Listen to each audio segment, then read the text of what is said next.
Hello and welcome to Azariah's Studio. My name is Sarah. I am the artist and designer behind Azariah's Studio.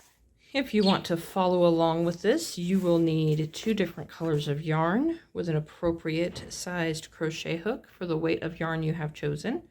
And here are the instructions for the swatch. All right, I have my 8 rows of single crochet.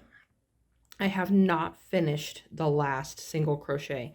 So if you want to unwork yours so that you have 2 loops for the single crochet on your hook, and pull the second color. So I've dropped the yellow, I've picked up red, have it tensioned, gonna yarn over the red, pull it through those last 2 loops. Use the yellow to snug up that bottom part of the stitch. Then I'm going to turn. And I'm going to hold these. I'm going to decide that this is the back of my work. Your tails need to go to whichever side is the back of your work. Chain 1.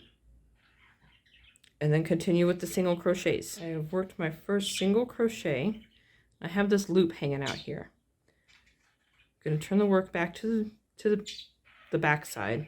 The side that we just worked on. And I'm going to pull this red tail. It's going to convince you that that's not it. Just pull it hard and it'll pull that loop in.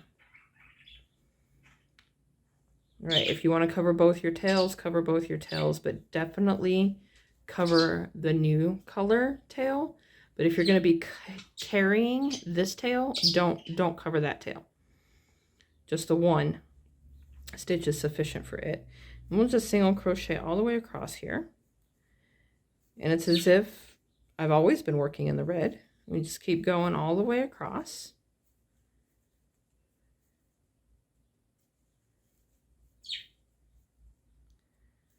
I cover my tail for about 5 or 6 stitches or so.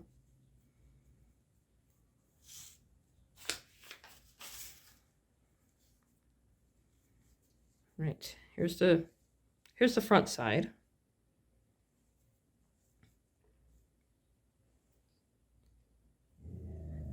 Here's the back side. You would just weave in your ends. If I had carried this one, it would be up the side, and it will get covered with an edging later. And that is how you change colors in single crochet. Thank you for watching. If you liked what you saw, be sure to like and subscribe. If you have more questions, you can always email me, Sarah@azariahsfiberarts.com, or drop a comment below. Happy making!